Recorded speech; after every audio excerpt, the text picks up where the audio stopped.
They say old age humbles a man, but I never thought it would make me invisible. My name is Harold Whitaker. I'm 72 years old, retired from 37 years of teaching high school literature, and lately I feel like a bookmark left in a book no one's reading. My wife, Jeanette, passed away 7 years ago, quietly in her sleep. I still hear her humming in the kitchen when the house is too quiet. I still set 2 places at the table some mornings, then shake my head and put 1 plate back in the cabinet. Habits are stubborn like that. Every morning starts the same: oatmeal, 1 cup of black coffee, and the crossword. I live alone in the same house we raised our son in, Mason. It's a modest craftsman home on the edge of a quiet cul-de-sac in Bartlett.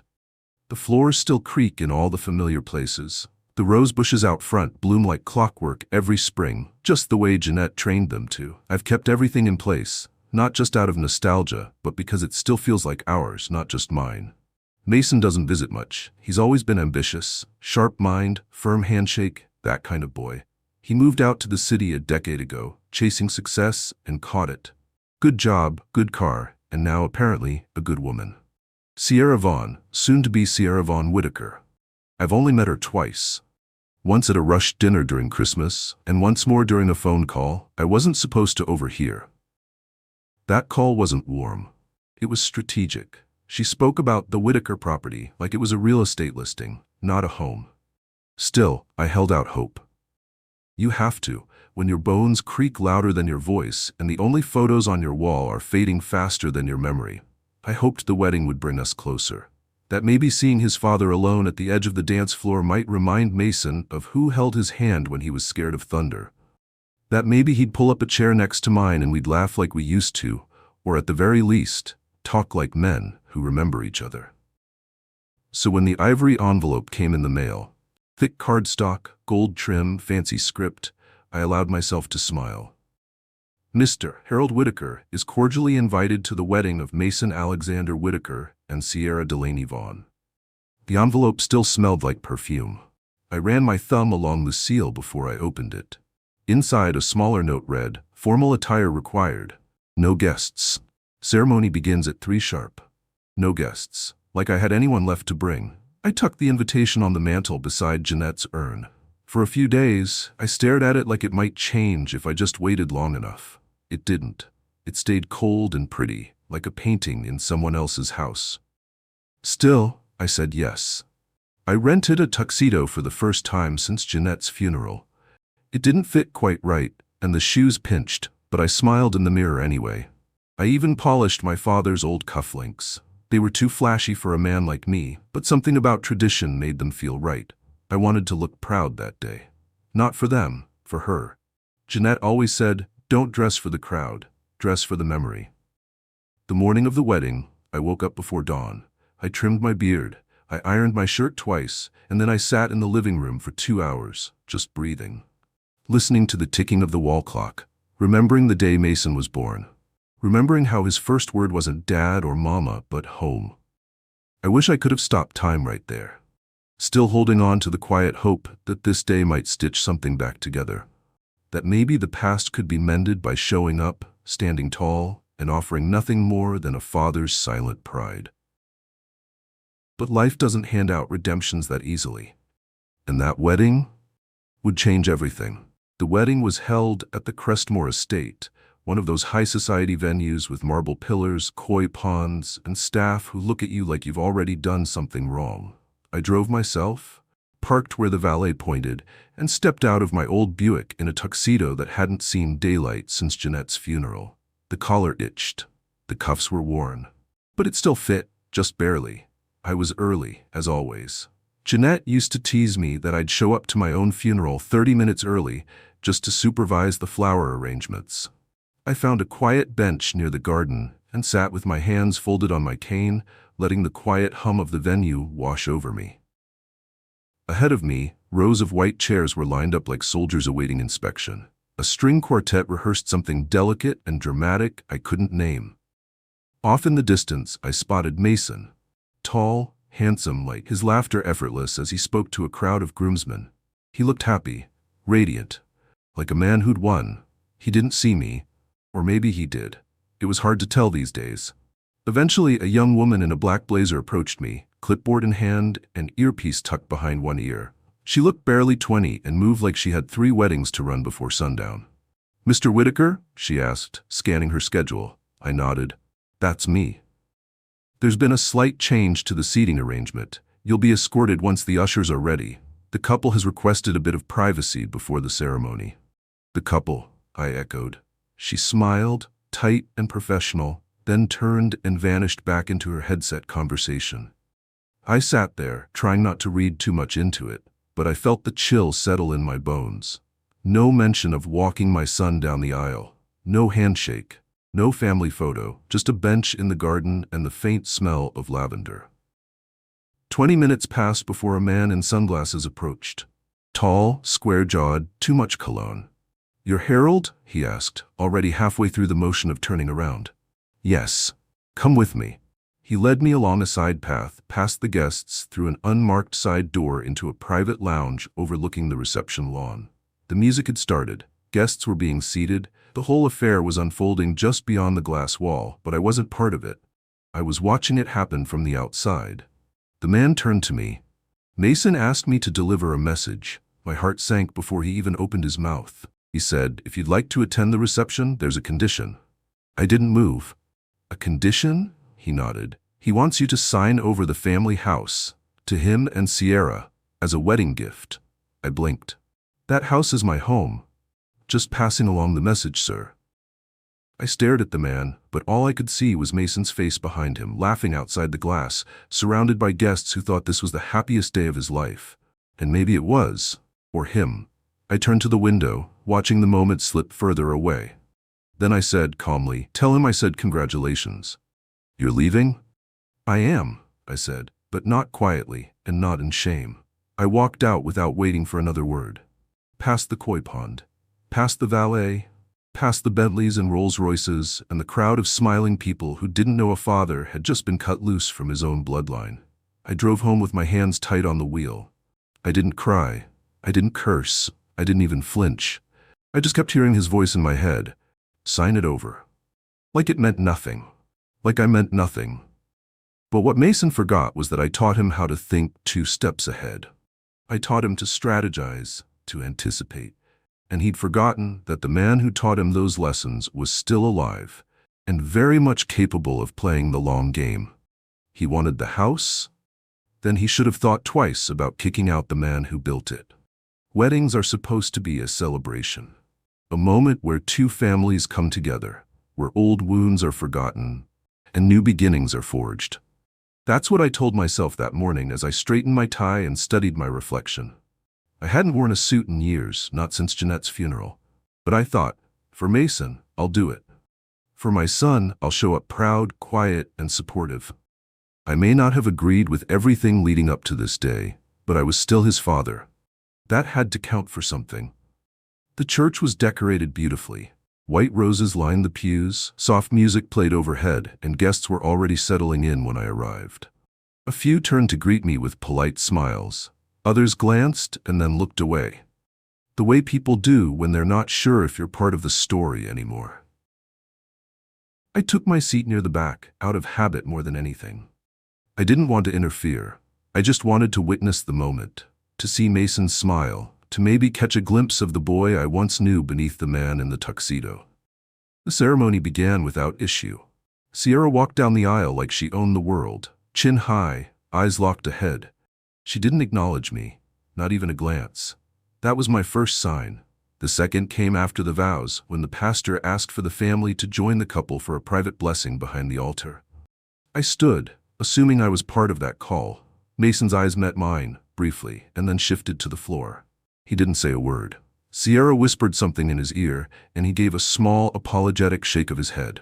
A woman in black, someone from the wedding planning team, gently touched my shoulder. "I'm sorry, Mr. Whitaker. Immediate family only." I swallowed hard. "I am immediate family." She hesitated, then leaned in. "That's not how they listed it, sir." I sat back down, stunned. The rest of the guests returned to chatting and sipping champagne while I stared at the spot where my son had stood just moments ago. The warmth in the room felt artificial now, like a stage set designed for someone else's story. I wanted to leave, But I stayed. For appearances. For dignity. The reception was held at a fancy country club on the edge of town. I drove myself there, parked under a cluster of oaks, and sat in the car for a long time before finally gathering the nerve to walk in. The place was grand, all glass walls and polished marble floors. Laughter spilled out from the ballroom, music floated through the air, and servers in black uniforms passed trays of hors d'oeuvres like it was some kind of royal gala. I found my name on a seating chart. Harold Whitaker, table 14. Not family, not head table. Table 14 was by the kitchen door, sandwiched between a pillar and a speaker that buzzed whenever the band played low notes. Still, I sat.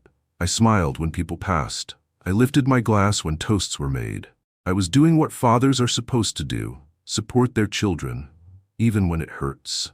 Then came the moment that broke the last thread holding my silence together. Mason stood up to speak.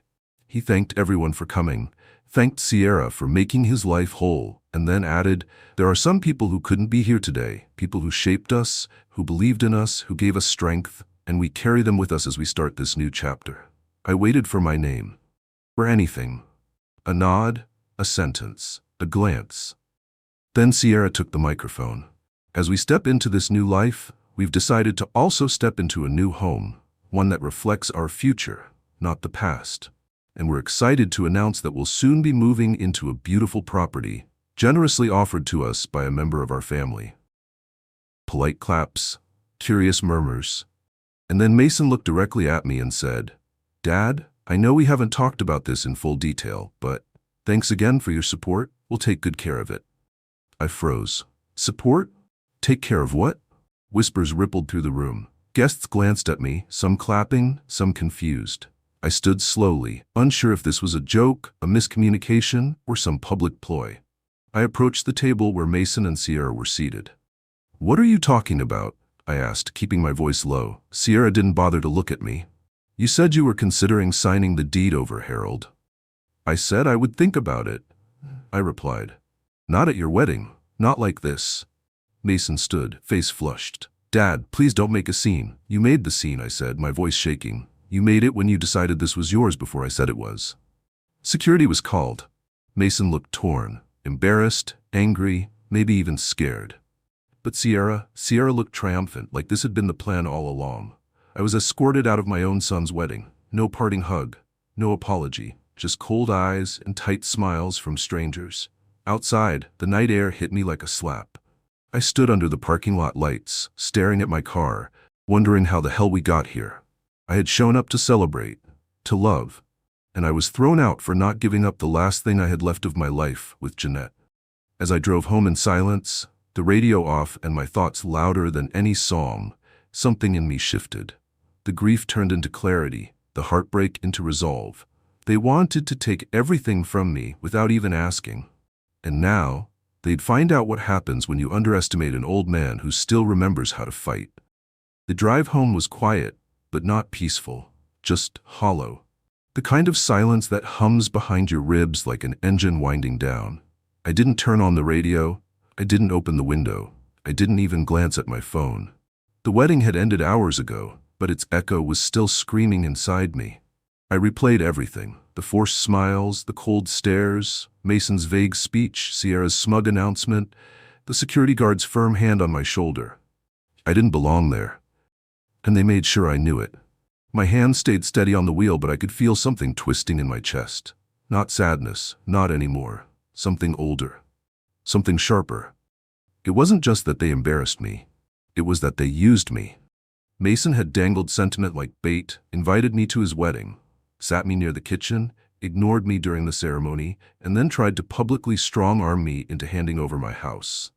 The one Jeanette and I worked for. The one he never helped maintain. The one I still mowed, cleaned, repaired, lived in. That house was more than a roof. It was the last living piece of my wife.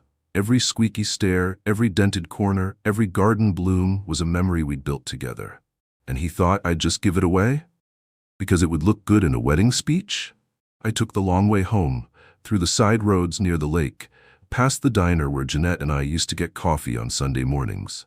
It was closed now. A for lease sign covered the window. Just another place time had forgotten. Like me. By the time I pulled into the driveway, it was nearly midnight. The porch light flickered on automatically, the same one Mason installed for me 5 years ago when he still acted like a son. I stood there for a moment before unlocking the door, letting the weight of the night settle on my shoulders. Inside, the house greeted me the only way it knew how, with silence, dust, and the faint smell of old wood. I hung my jacket on the hook, loosened my tie, and sat down in Jeanette's favorite armchair. I didn't cry, not out of pride, just exhaustion. I was tired of being surprised by people who'd already shown me who they were. Tired of hoping Mason might come around. Tired of pretending I was okay being pushed to the edge of my own life. I stared at the family photo above the fireplace. Mason was 9. I had more hair. Jeanette's smile was still whole. Back then, the world was smaller and kinder. We thought time would make things easier, not colder.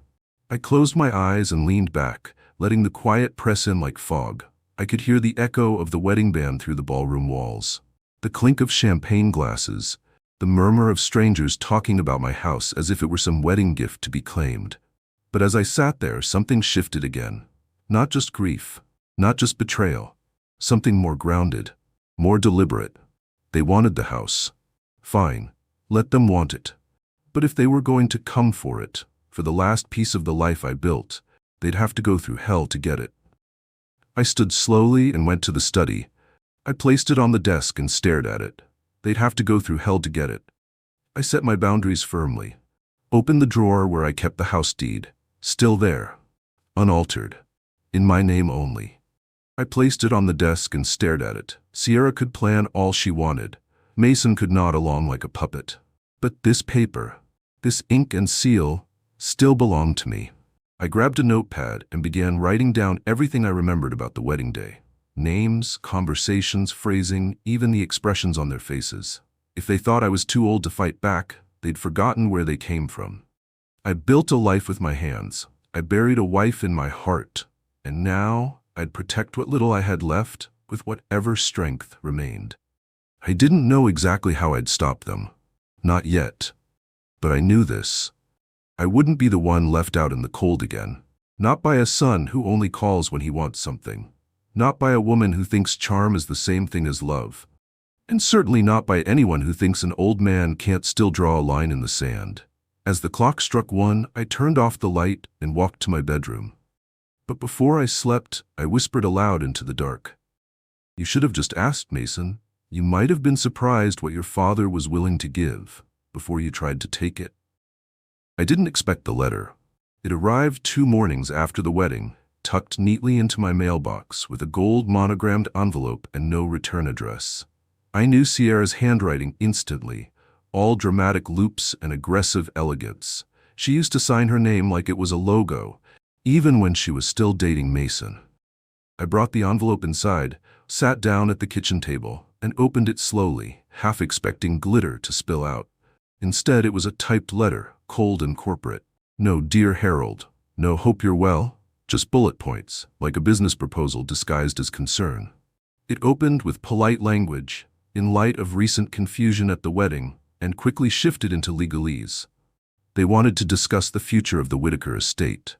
They understood the emotional connection. But they believed it would be mutually beneficial to transition ownership sooner rather than later. They even included a draft agreement, no lawyer's name on it. Just arrogance on paper.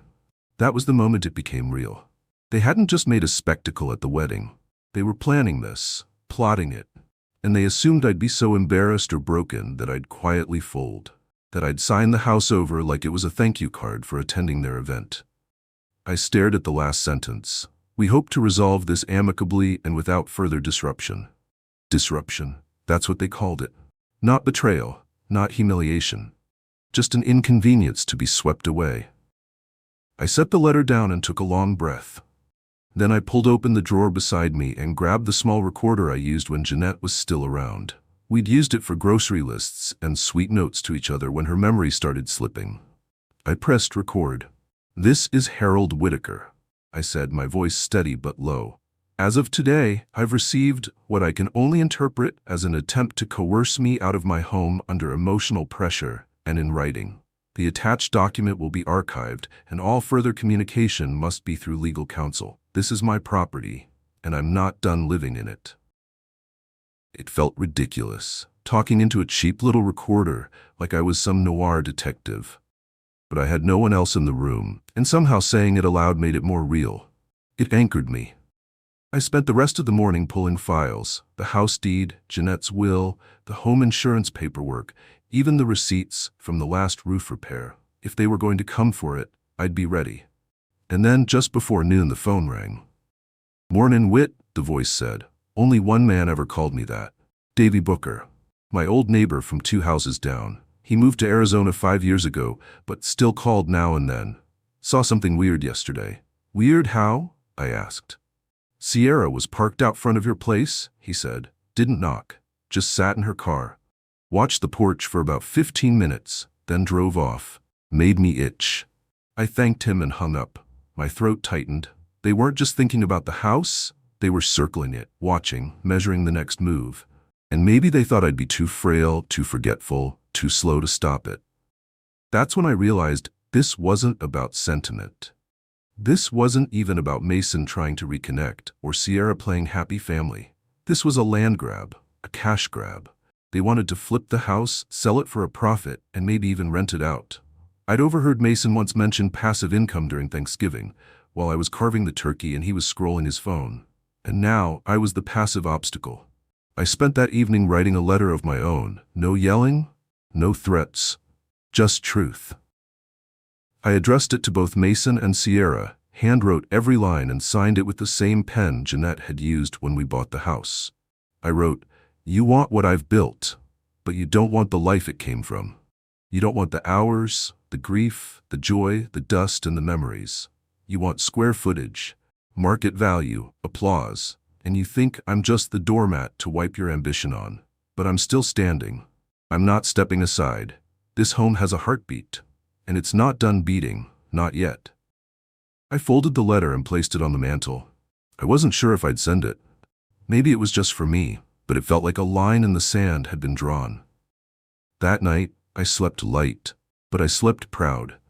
Because for the first time in years, I stopped apologizing for still being here. And when the morning light crept through the window, it didn't feel like just another day in a long, slow fade. It felt like a spark, like I was waking up to a fight I hadn't realized I needed to win. There's a kind of quiet that only lives in the early hours. The birds haven't yet decided whether to sing, and the coffee hasn't started working its magic. That's when I made the call, the last number saved under favorites. Martin Voss.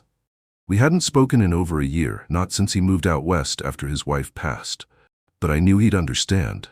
And more than that, I had a feeling he'd know what to do. When he picked up, his voice was tired but warm. "Harold, you all right?" I didn't bother with small talk. "I need your brain, Marty, and maybe your gut too," he chuckled gently. "Still waking up, but you got both." I walked him through everything, the wedding fallout, Sierra's cold letter, the strange call from Davy, and the sinking suspicion that this wasn't just about emotions. Martin didn't interrupt once. When I finished, the silence on the other end wasn't confusion. It was calculation. "Harold," he said slowly, "you're not just being pushed out emotionally. You're being hunted for assets. They think you're vulnerable, that you'll cave." I sighed. "I know, but I'm not sure what they're planning next. So far, nothing's been illegal." "Yet," he replied. "Do you still have the deed to the house in your name?" "Of course I do." "Then don't just sit on it. Secure it. Lock it down if you have to." Martin wasn't a lawyer, but he worked decades in probate and estate handling. He'd seen greed eat through families like termites. He knew the early signs, the passive-aggressive letters, the sudden interest in medical status, the quiet distancing followed by suspicious legal moves. "You still have that contact in the assessor's office?" I asked. "Carmen, wasn't it?" "Yeah," he said. "You want her to check for any recent title activity or ownership queries?" "Exactly. If Sierra or Mason are making moves, it'll show up there." Martin let out a low whistle. "They must think you've got one foot in the grave. Maybe they want me to." He paused, then said, "Then let's give them what they want. Until we don't." That was Martin in a nutshell. Always a few steps ahead, always calm when I wasn't. He offered to call Carmen directly. I thanked him and promised to keep him updated. After we hung up, I sat at the kitchen table and watched the morning light crawl across the floor. The world kept moving, but I stayed frozen in thought, my coffee cooling by the second. They wanted my house, not just the building, my history, my legacy. They wanted to erase me while I was still alive. About an hour later, a message came in. Carmen confirmed. Someone pulled your title history last week. Request came from a local real estate firm. Sierra's maiden name is on their client list. I leaned back in my chair. It was real, not just a hunch anymore. They weren't waiting. They were plotting. Then Martin sent a second message. We need to move first. I've got a guy who can draw up a new will, lock down the title, and freeze access. You ready to fight this smart? I stared at those words. Fight this smart. That hit different. It wasn't about getting even. It was about protecting everything Jeanette and I had built. Everything Sierra was now trying to rip away behind fake smiles and soft-voiced betrayal. I called Martin back. Tell your guy I'm in. But we don't just play defense. Martin laughed, sharp and bright. Now that's the Herald I remember. That night, I had an appointment scheduled with a man who specialized in quiet warfare. Not flashy courtroom drama, just airtight paperwork, bulletproof clauses, and the kind of legal walls no greedy hand could claw through. Martin made the introductions, and I began gathering everything. Old wills, property papers, bank statements, Jeanette's handwritten notes. I pulled out a box she had kept in the garage filing cabinet. Inside were yellowed letters, financial documents, and one envelope labeled, "If Harold ever doubts." Her handwriting was still soft, still steady. Inside was a note that said, "He might be our son, but love doesn't excuse harm. Protect what matters." She had seen this long before I did, and maybe that's what hurt the most. I realized then that Sierra and Mason had never seen the house as a home, only as property. Leverage, profit. They were playing chess, and they thought I was just a forgotten pawn too old to move. But they'd missed one thing. Pawns only stay quiet until they reach the other side of the board. The week after the wedding dragged on with a strange, unnatural stillness. Not peaceful, not quiet, just calculating. No calls from Mason, no check-ins from Sierra. Just the kind of silence that lets you know something's brewing behind the scenes. I busied myself in the garden and tried patching up the old fence for the 100th time. But when the wind is calm, you hear the storm in the distance, and I could feel it getting closer with every breath. Then it arrived, not with thunder, but with paper. A plain envelope slipped under my front door, no stamp, no return address. Inside was a typed letter. Cold, sanitized. Probably written by one of Sierra's polished friends or some lawyer they couldn't afford without ulterior motives. They had discussed some options and thought it would be best if I moved in with them, temporarily, so they could help manage my affairs more efficiently. Then came the real motive. The house. They believed it was too much for one person and recommended preparing a transfer of ownership to prevent future complications. The words were dressed up in concern, but they smelled like greed. They didn't want to help me live better. They wanted to take what I had built. I didn't get angry. I didn't shout. I simply folded the letter, placed it in the drawer with Jeanette's will, and stared out the window as the late afternoon sun sank behind the trees. That house, our house, wasn't just walls and floorboards. It was history. It was marriage. It was pain and triumph. And they wanted it like it was some gift bag handed out after a party. That night, I called Martin Voss, retired real estate lawyer, ex-Navy man, and the only person besides Jeanette who ever talked to me like I still had power in my spine. "Harold," he said, his voice lined with gravel and time, "I heard about what happened at the wedding. I take it. Things have gotten worse." I didn't need to explain much. Martin always understood the things I didn't say. "They're after the house," I told him, "and I need a way to make sure they never get it." We met the next morning. His study was lined with casebooks and smelled like dust, mahogany, and old war medals. I handed him everything I'd collected: title documents, the old mortgage release, my outdated will, even a handwritten letter Jeanette had once tucked into my lunchbox. He flipped through each page carefully, nodding without emotion. "Your deed's clean," he said. "Sole ownership. That's our strongest card, but we've got work to do." He laid out a plan like a battlefield strategist. First, we'd draft a disinheritance clause. Anyone attempting to coerce me, even emotionally, into signing over the house would lose any right to it. Next, we'd update my will with immediate effect, reinforcing that the home stayed within my trust and that no living heir could override that after my death. Then came the trust itself, a living trust that gave me full control for the rest of my life, with instructions on exactly what to do when I was gone. No probate, no games, no loopholes. As Martin explained it, I felt something I hadn't felt since Jeanette passed. Power, direction. I wasn't just defending my home, I was drawing a line in stone that none of them could cross without consequences. Martin arranged everything. A meeting with his legal team, a mobile notary, even a bank flag to prevent unauthorized access to my accounts. "They're not just coming for the property, Harold," he said. "They're trying to erase your authority while your heart is still beating. That's the kind of thing we don't just block, we bury it." A few days later, Mason showed up unannounced, wearing a suit like he was on a job interview. He stood at my door holding a briefcase and a smile that didn't touch his eyes. "Dad, I was in the neighborhood," he said. "Thought we could talk." I didn't invite him in, just stood firm in the doorway. He shifted uncomfortably, then pulled out a folder. "We've put together some refinance ideas. If you transfer the deed." I cut him off with a glance. "Not happening." His voice tightened. "We just want what's best for you. The house is too much." I let the silence hang there before answering. "What's best for me is not being treated like a placeholder until the paperwork clears." He pushed harder. "You're not getting any younger. This could ease a lot of future complications." "You mean your complications?" I said. "You're not worried about my comfort. You're worried about missing your shot." He stepped back a little, hands in his pockets, eyes scanning the porch as if hoping Sierra would show up and save him. "You're being unreasonable."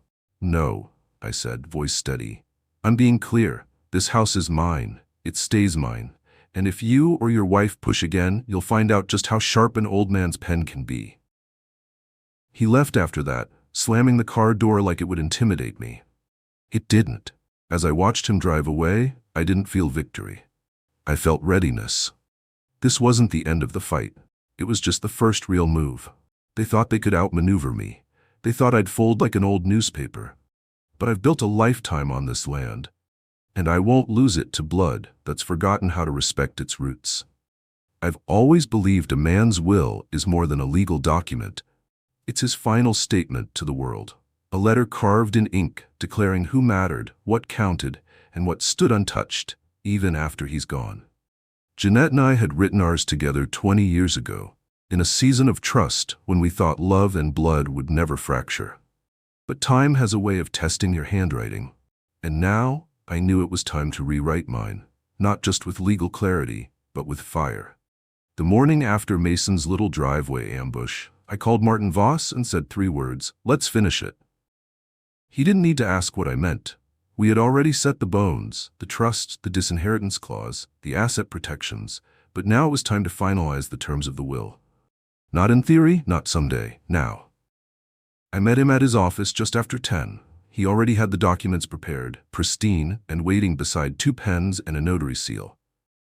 "It's all here," Martin said. "But before we sign, I need you to read every word out loud, not because I doubt your mind, but because I want your voice to be the one that seals it." So I read. Every line, every clause, every sentence that severed entitlement from manipulation. Jeanette's name remained, of course. The joint trust preserved her wishes. But Mason and Sierra? Their names were stripped out like rot from a beam. In their place were specific instructions. If any individual attempts to obtain property or authority by coercion, manipulation, or emotional leverage, they shall be disqualified from any inheritance under this will. No ambiguity, no loopholes. Martin looked at me when I finished reading. "That's not just a will," he said. "That's a barricade and a message." We signed it that afternoon. Pen in hand, I didn't tremble, didn't doubt. If anything, I felt stronger than I had in years. The notary stamped the final page. Martin slid it into a fireproof envelope and handed me a copy, then sent the other 2, one to my bank and one to the estate registry. It was done. My final say had been written. And for once, it didn't feel like an end. It felt like a beginning. That night, I sat in Jeanette's old chair by the fireplace, holding my copy of the will in one hand and a glass of bourbon in the other. I imagined her smile, imagined her saying, "Took you long enough." She'd warned me about Sierra, called her performative, polished, but empty. I didn't want to see it then. Love makes fathers blind, but grief makes them wise. A few days later, I drove out to the cemetery, brought fresh flowers, laid them down at Jeanette's headstone and said, "They won't win, I promise you. They won't take what we built." The wind was calm, the sky gray but gentle, and for a moment I could have sworn I felt her hand on my shoulder, not in body but in peace. I wasn't home long before the second letter arrived. This one was certified, a law firm I didn't recognize. Inside was a formal notice of intent to mediate a property transfer, sought by Mason or Sierra but by their attorney. They were escalating, using bureaucracy now, hoping to wear me down with process. But I wasn't the same man who sat silent at that wedding. I called Martin immediately. He laughed when I read him the letter. "They're fishing, Harold, trying to get you to flinch, but we already beat them to it.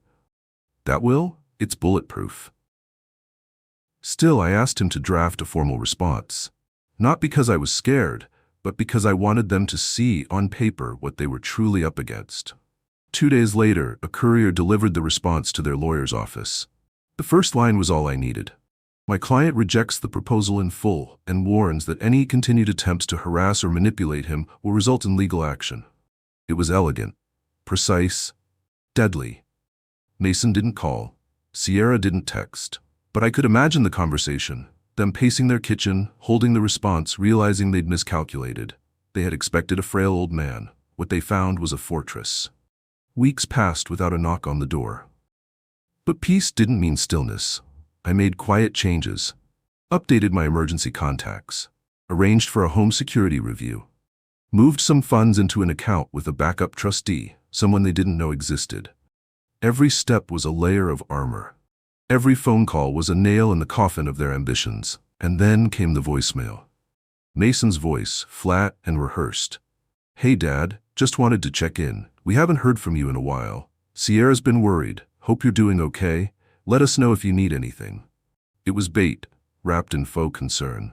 I didn't return the call. Instead, I opened the envelope where my copy of the will sat, ran my fingers across the embossed seal.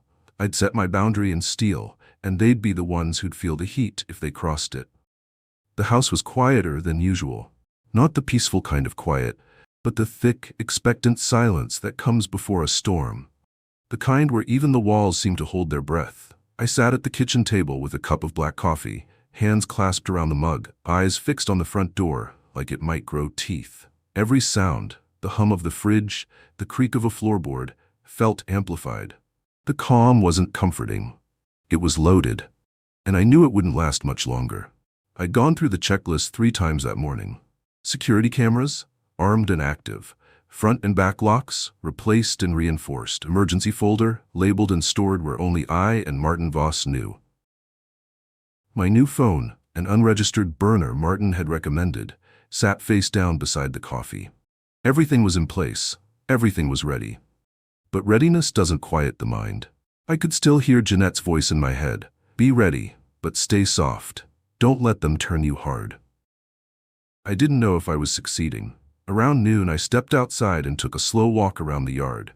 The azaleas were blooming again, defiantly pink, and the bay breeze carried the scent of salt and pine. This house had seen so many seasons, holidays, birthdays, fights and makeups, and every quiet Sunday in between. And now it stood like a final line in the sand. I wasn't just defending property, I was defending memory, legacy, love that didn't deserve to be bulldozed by entitlement. I thought of Jeanette's laughter echoing down the hallway, of Mason as a child curled up in her arms. I wondered when that boy became a man I couldn't trust. Maybe he hadn't become one at all. Maybe he'd just grown taller, but not wiser. The thought sat heavy, but I didn't let it anchor me. Not today. By late afternoon, I had a visitor. Not Mason. Not Sierra. It was Martin Voss. He pulled up in a beat-up Honda that looked nothing like his usual ride. "Didn't want them to recognize my car," he said, stepping onto the porch with his briefcase in one hand and a look of war readiness in the other. "They're planning something. I can feel it. You?" I nodded. "I don't think they're done, but they're quieter than usual. That's what worries me." We sat on the porch for a while, saying little, just watching the sun arc lower across the bay and listening to the distant sounds of boats returning to dock. Martin eventually broke the silence. "You've done everything right, Harold, legally, ethically, strategically, but if they show up again, if they push, you've got one final card left to play." He tapped the side of his briefcase, "And you won't have to lift a finger." I didn't ask what was inside. I trusted Martin's judgment. He wasn't just a lawyer. He was a strategist. And right now, he was my shield. That evening, I cooked myself dinner. Grilled fish, steamed vegetables, a glass of cold water. I lit a candle at the center of the table, not because I needed the light, but because Jeanette always loved little rituals. Even when things felt chaotic, she believed in creating moments of beauty. And I guess, in my own way, I was trying to hold on to that. To her. After dinner, I sat in the study and flipped through an old photo album. There was one picture of Jeanette and me on the day we first bought the house, her hair tied up, my hands covered in paint, both of us laughing like kids. That house wasn't just a structure, it was a story. And no amount of greed could erase what it had given us. Just as I closed the album, my burner phone buzzed. One new voicemail. No caller ID. I played it on speaker, bracing myself. It was Sierra. "Hi, Harold," she began, voice sugar-coated but brittle. "We were hoping to stop by tomorrow, just to talk. No pressure. We just want to clear the air and hopefully move forward." She paused before adding, "Please don't make this harder than it needs to be." I stared at the phone for a long time after the message ended. The trap was set. She wanted me calm, unguarded. But that ship had sailed. Martin was already texting me as if he'd felt the voicemail in his bones. "You heard it. I'll be here tomorrow morning. Don't let them in until I arrive." I walked to the window and looked out at the long, winding road leading up to the house. I'd built a life here, and they thought they could just walk in and take it. Tomorrow, they'd learn what it meant to push a man who had nothing left to lose, except the truth. And the truth?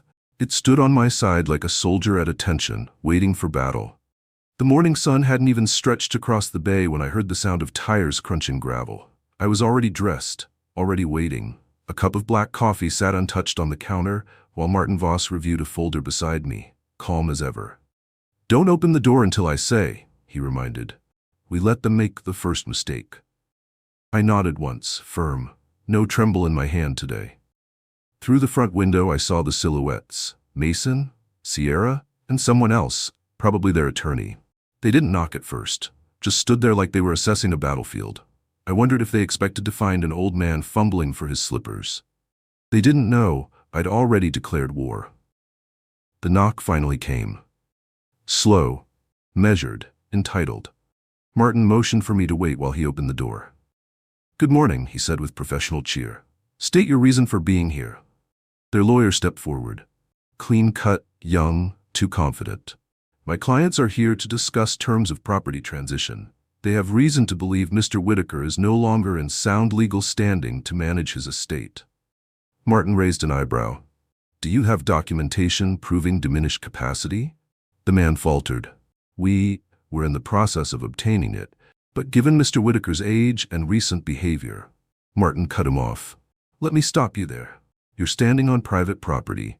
You just accused a mentally sound man of incompetence without court approval, and you came here hoping he'd hand you the keys." His voice dropped. "Leave. Now." But they didn't. Sierra stepped in, her voice coated in syrup, her words dripping with condescension. "Harold, please, let's be reasonable. This place is too much for you. We're just trying to help." I stepped forward, my voice steady. "Help Sierra? By filing a fraudulent quitclaim deed? By trying to sneak power of attorney through county records? By calling me senile behind closed doors?" Mason flinched. His mouth opened, but nothing came out. Martin reached into the folder and pulled out a series of stamped documents. "This," he said, "is a notarized declaration of full legal capacity, signed and witnessed. This is an amended will with a disinheritance clause tied to coercion or removal. And this," he held up a final sheet, "is a restraining order in draft form, pending any further attempt to manipulate or trespass." The silence that followed was deafening. Mason's face turned pale. Sierra's eyes darted between us like she was searching for an exit. Their attorney cleared his throat. We weren't informed of these actions. Martin smiled coldly. That's because we don't broadcast counterattacks. We let them detonate on contact. Sierra's mask cracked. So that's it? You're cutting your own son off over a misunderstanding? I stepped outside and stood before them. No cane, no hesitation. Just decades of quiet strength rising to the surface. No. I'm cutting off two grown adults who looked at everything I built, everything Jeanette and I loved, and decided it was theirs to take. You didn't misunderstand. You underestimated. Mason finally spoke. Dad, please. We were scared. We thought you'd fall behind on the bills, get sick, leave us with a mess. I stopped him. Then you should have come to me as a son, not as a vulture. Martin handed me the folder and stepped aside. Your call, Harold. I looked at Mason one last time. I didn't see my boy. I saw a stranger who thought legacy could be stolen with paperwork. You've made your position clear, I said. Now let me make mine. I turned, walked back inside, and shut the door. Martin followed and locked it behind us. Through the window, we watched them retreat to their car, defeated, humiliated, exposed. No screaming, no theatrics. Just the slow, bitter march of people who realized they'd misplayed the game. I sat down, finally taking a sip of the now lukewarm coffee. That it? I asked. Martin gave a rare smile. That's checkmate. They won't risk coming back, not after that. And just like that, the storm passed. Not with thunder, but with a subdued surrender. They say when a house starts to rot, it doesn't collapse in one loud crash. It weakens slowly, silently, from the inside. Mason and Sierra still looked like a perfect couple on the surface, but beneath that facade, everything was decaying. I didn't have to scream. I didn't have to threaten. All I had to do was wait. 3 days after the confrontation, Martin called me early in the morning. Turn on Channel 5, he said. I was still in my robe when I grabbed the remote and flipped to the local station. The headline read, Real Estate Fraud on the Rise in Pineview County. And there they were. Grainy footage of Mason's car parked right outside my home. Then Sierra, clear as day, walking up the path with a folder in hand. The reporter's voice was calm but heavy. Sources confirm an investigation into an attempted fraudulent transfer of property involving elder manipulation. No formal charges yet, but subpoenas have been issued. I sat back and stared. Not in shock, just in quiet, bitter ache. That was my son, my blood, being talked about like a criminal on morning television. After that, everything shifted. Neighbors who used to nod politely started peering from behind curtains. Some left letters in my mailbox, kind words mostly. But it was Miss Evelyn from 3 houses down who knocked on my door holding a warm peach cobbler. You did right, Harold, she said. You didn't let them steamroll you. I thanked her, but all I could think about was how we'd gotten here. When had family become a battlefield? Meanwhile, Sierra's social media accounts vanished. Her Instagram, once full of luxury handbags and sunlit brunches, disappeared overnight. Word spread that her brokerage firm quietly pulled her from listings. Some clients canceled. Others flagged her name during escrow reviews. That's the thing about trying to steal something sacred. Once you're exposed, the world starts wondering what else you've taken. Then came the call from Mason. Just once, I let it go to voicemail. His voice was brittle, like someone who finally realized the floor was gone beneath him. Dad, I didn't mean for it to go this far. Sierra said we were just securing our future. I messed up. Please, just call me. I listened, then deleted it. Apologies after exposure aren't apologies. They're attempts at damage control. Martin came by that Monday.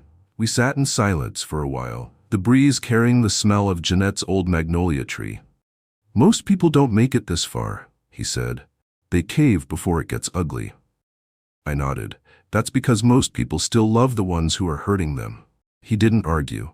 Just let the weight of that sentence land. But even then, it wasn't over, because some betrayals leave behind residue. A week later, I got a certified letter with Sierra's handwriting on the return address. Inside was a typed statement. No doubt lawyer written, dripping with polite deception. We regret the recent miscommunications and legal tension. We hope to restore harmony and would appreciate discussion around a partial property share to ensure generational peace. I read it twice, then laughed. Not because it was funny, but because it was pathetic. I mailed back one sentence. Peace doesn't come through paperwork, it comes through truth. That night, I climbed up into the attic and pulled out an old photo album. Jeanette had labeled every page: birthdays, holidays, beach trips. I flipped to one of Mason sitting on my shoulders, no older than 7, covered in ice cream and beaming like the world couldn't touch him. I stared at that grin, and my chest tightened. Where did that boy go? Maybe he got swallowed by mortgages and ambition. Maybe Sierra saw a crack in him and split it wide open. Or maybe, deep down, he always thought I owed him something more than love. The DA's office later reached out. They had enough evidence to pursue civil charges. Martin asked me if I wanted to push. I said no. They were already losing everything that mattered to them. Their reputations, their comfort, their narrative. I didn't want revenge. I just wanted peace. And peace had never sounded so quiet. One morning I stood out back near Jeanette's old rose garden. The bay wind brushed across my face. I watched the waves for a long time and realized something unexpected. I wasn't bitter anymore. Not angry, just clear. Everything had fallen apart for them. But for me, the foundation held. I walked the halls slowly that morning, fingertips trailing along the wood-paneled walls like I was reading the past in Braille. The house was quiet. No phone ringing, no shoes clattering, no tension humming in the air like it had for weeks. Just the creak of old floorboards and the ticking of Jeanette's favorite wall clock. It felt different now. Not haunted. Not heavy. Just mine again. This house didn't just shelter me, it raised me. It held the weight of every version of myself. The teenage boy who used to sneak in through the kitchen window after curfew. The young husband who painted the nursery even though he didn't know how to hold a roller properly. The father who rocked a feverish Mason through nights when the power went out, whispering that everything would be okay. They wanted this place like it was just another asset, a square on a monopoly board. But they never understood what it meant. This wasn't just property. It was memory, foundation, a living, breathing monument to a life built with hands, not handouts. I stepped out onto the porch with a cup of black coffee, same as I had for 40 years. The bay stretched out before me, shimmering like forgiveness. I let the steam rise into my face and just breathed. For once, it didn't feel like I was bracing myself. There was no knock at the door. No papers to sign. No betrayals hiding behind polite smiles. Martin called me later that afternoon. "Thought you might want to know," he said. "The DA's officially closed the investigation. No charges, but it's public record now. Anyone who searches their names will see the report." I didn't feel triumph, just relief. "Thank you," I said, "for everything." "Don't thank me," he replied. "You held your ground." After we hung up, I took that old manila folder, the one with every document, every signature, every safeguard, and placed it in my fireproof box. Not because I thought I'd need it again, but because peace doesn't mean you stop being prepared. It means you carry your boundaries forward. Later that week, I started fixing things around the house I'd been too tired to face before. Repaired the loose step on the porch, recaulked the upstairs tub, cleaned the dust off Jeanette's old china cabinet. Each task felt like reclaiming something, not just the house, but the rhythm of a life they tried to fracture. Neighbors stopped by more often. Evelyn brought another cobbler. Mr. Dalton dropped off some fresh tomatoes from his garden. No one said it outright, but their presence said everything. We saw what they did, and we saw what you didn't let happen. On Sunday, I sat on the back deck and watched the sun sink over the bay. That view had always been Jeanette's favorite. She used to say it looked like the ocean was bowing goodnight. I thought about her a lot during those days, not as a ghost, but as a compass. What would she have done? What would she have said when her own son turned greedy? Probably what I did. Stand tall, stay kind, and never let fear sign the deed to your future. Mason hasn't reached out again. I don't know if he ever will. Part of me still hopes the boy I raised is in there somewhere, under the ambition and entitlement, but I won't wait for him to rediscover love. That's his journey. Mine is to honor what I built. One night, I pulled out Jeanette's last letter again. The one she wrote when her handwriting was shaky, but her mind was sharp. "Don't let the world convince you that love has to come with a price," she wrote. "You already paid for this home, with loyalty, sweat, and sacrifice. Let it hold you."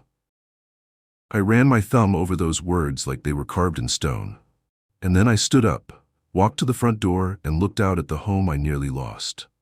Not today, not ever. because the house that raised me stays mine. They thought I wouldn't fight back. They looked at my quiet ways, my age, my soft voice, and figured I was done, that I'd give in, hand over the keys, and fade into the background like an old photograph on the wall. But what they forgot is that a man who's lived a full life has more fire left than most people ever start with. Being underestimated was their biggest mistake and my greatest advantage. You see, when people dismiss you, they show their cards. When they assume you won't resist, they let their greed, their disrespect, and their true nature rise to the surface. And in that moment, you get a choice. You can let it go, or you can rise, quietly, steadily, and with the full force of everything they never saw coming. I didn't raise my voice. I didn't shout or throw punches. I simply remembered who I am. And that's all it took. To anyone listening who's been made to feel small, who's been told that their time has passed, or that they're just in the way, let me tell you something, they won't. You are not done. You are not weak. And you are not irrelevant. Your story isn't over just because someone else wants to take the pen. I watched my own son try to rewrite my ending. I watched a new family think they could replace the old without consequence. And I watched people smile at me with teeth while waiting for me to fall. But I didn't fall. I stood taller. Not because I'm fearless, but because I earned this life, this house, this peace, and I'll be damned if I let anyone steal it without a fight. Some people will only love you when you give, but the moment you say enough, they turn cold. That's not love, that's dependency. And cutting that off doesn't make you cruel, it makes you free. So maybe you're in your 60s or 70s, or beyond, and people think you've got nothing left to say. Say it anyway. Show them anyway. Because wisdom isn't loud, it doesn't need to be. Real strength comes from the years, from what you've endured, from what you've lost and survived. Don't let them gaslight you into silence. Don't let them guilt you into surrender. And above all, don't let them walk away with what you built, just because they think you're too tired to stop them. You're not too tired. You're just warming up. If this story hit close to home, if you've ever been pushed aside, ignored, or betrayed by the very people you once trusted, then don't just scroll away. This isn't just my story. It's ours, and it's time we start telling it louder.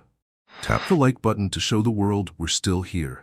Drop a comment and share your own moment when someone underestimated you and you made them regret it. Send this story to someone who needs to remember what quiet power looks like. And make sure you subscribe, because every week we're exposing lies, flipping the script, and reminding people that dignity doesn't die quietly. They tried to take everything from me, but in the end, all they did was remind me who I am. And now, they'll never forget it.